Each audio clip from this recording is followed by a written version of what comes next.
Effectivement, on est dans l'ère des étiquettes, d'une espèce de culture de l'oral où les gens prennent plus forcément le temps de lire ou d'essayer d'aller dans la nuance et le subtil. Je vais essayer de répondre à certaines étiquettes. Je reviens de chez des amis suisses et eux, ils ont une expression qui est intéressante. Ils disent « je suis ni pour ni contre, bien au contraire ». Et c'est un peu ça notre position. On n'est ni pour ni contre. On essaye d'évaluer de manière froide, en fait, l'intérêt et puis les désavantages que peuvent présenter les masques, les confinements, la politique sanitaire, la vaccination Covid avec les vaccinations ARN et adénovirus avec ADN. Les autres étiquettes qui nous sont accolées seraient d'être un gourou, donc anti-vax, on l'a dit, un gourou complotiste d'extrême droite.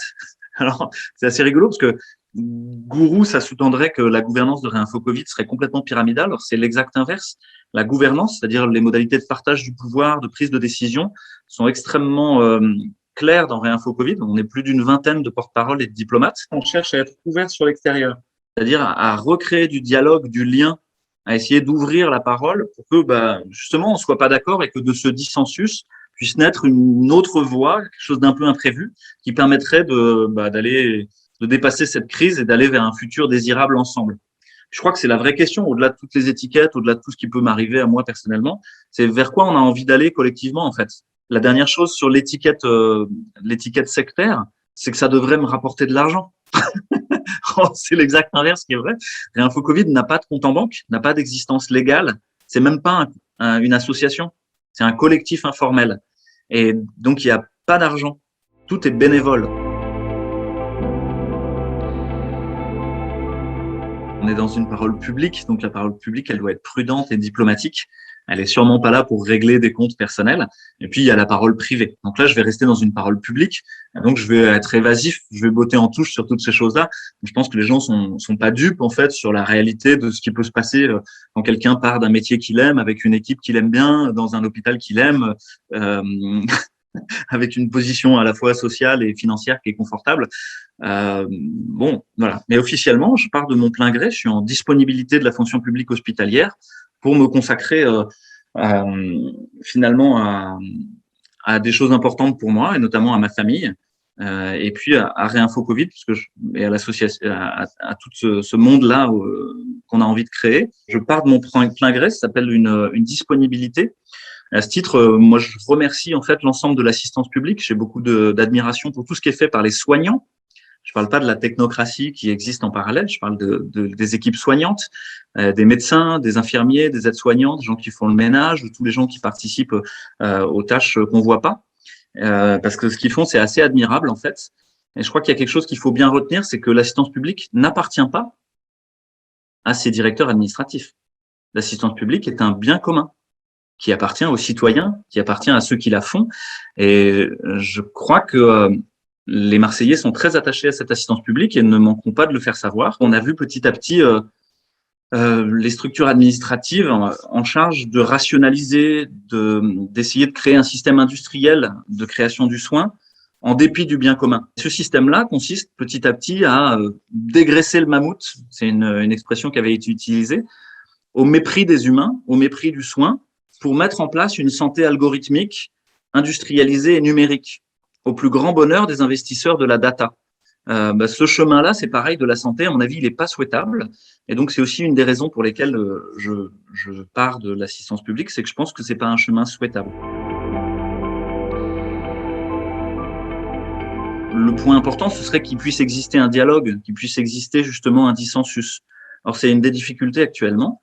Ça s'était très bien passé avec les prédécesseurs de la direction hospitalière, où on avait eu des échanges extrêmement courtois et finalement, on était resté dans un statu quo où la parole pouvait être libre tout en n'étant pas d'accord, mais en admettant qu'il pouvait exister du dissensus et du respect. C'était quelque chose de possible. Apparemment, le changement de direction n'admet pas l'idée du dissensus. J'avais proposé à l'époque la création d'une commission de réflexion plurielle sur la politique sanitaire, qui admettent plusieurs points de vue pour essayer de faire un coup d'œil dans le rétroviseur, en fait, d'essayer de faire ce qu'on appelle un retour d'expérience. J'ai beaucoup de points d'accord avec la direction hospitalière, mais on a aussi des points de désaccord. Je suis extrêmement reconnaissant à la direction hospitalière actuelle de ne pas avoir mis de bâton dans les roues du tout, et je les en remercie chaudement. Par contre, il y a des points de désaccord, c'est notamment le fait que le communiqué était justifié sur dissensus sur les valeurs de la PHM. Et là, je crois que ça vaut le coup d'en parler. Qu'est-ce que c'est les valeurs du soin, normalement? Il y a des principes de l'éthique du soin, on appelle les principes de bioéthique de Childress et Beauchamp, et qui donnent 4 mots-clés qui vous permettent de comprendre de manière intuitive et un peu rapide. C'est l'idée de la bienfaisance, de la non-malfaisance, de l'équité et de l'autonomie. Et donc, j'en reviens à la collégialité, c'est quelque chose qui m'a été reproché par la direction hospitalière actuelle. Il y a eu une autre proposition, au-delà de cette proposition de commission de réflexion plurielle, il y a eu une proposition simplement de travailler sur des choses pragmatiques, et notamment la mise en place de ces réseaux de soins ambulatoires en ville dont on avait parlé la dernière fois. Et j'ai essuyé un refus à 2 reprises. Donc là, c'est une des raisons de mon départ, c'est que je pense qu'il y a des choses que je ne peux pas changer ou aider à transformer au sein de l'assistance publique, et que peut-être le départ est une décision sage. C'est pas clair pour le moment. Moi, je suis encore dans un temps de latence où je vais plus avoir de travail et plus avoir d'argent. Donc, et où probablement il va être difficile de trouver du travail. Il y a autre chose qui est en cours, c'est une plainte au Conseil de l'Ordre, dont j'ai pas le motif pour le moment. Mais pourtant, après avoir fait une demande officielle pour préparer une défense, hein, mais il y a une plainte au Conseil de l'Ordre qui est en attente d'être instruite par le Conseil départemental de l'Ordre, et où les sanctions peuvent être symboliques, où il peut ne pas y avoir de sanctions, mais il peut aussi y avoir des sanctions lourdes qui, dans ce cas-là, sont plus difficiles à vivre. Pour le moment, je sais pas. Pour le moment, une grosse partie de mon activité continuera d'être bénévole pour me consacrer à la structuration de réseaux de soins ambulatoires en ville pour soigner correctement les gens, à la fois en préventif, en curatif précoce, en curatif tardif et en réhabilitation. J'ai confiance dans la vie et dans le destin, globalement. Cette épreuve du Covid, finalement, elle a apporté beaucoup d'amitié, beaucoup de gens qui se serrent les coudes. Et les choix qui sont faits sont des choix en conscience, justement de dire non en conscience à des choses qu'on ne veut pas. Et en fait, il y a une grande liberté derrière. Et d'un coup, vous vous retrouvez à, enfin, je vais pouvoir donner de l'énergie à quelque chose auquel je crois. Et la vie pourvoira ce qu'il faut pour manger. Voilà. D'autant que j'ai des besoins assez frustres. En fait, j'ai pas de Maserati, je fais pas du golf, je pars pas en voyage au bout du monde. Et donc, voilà, je suis globalement dans une logique plutôt de sobriété heureuse.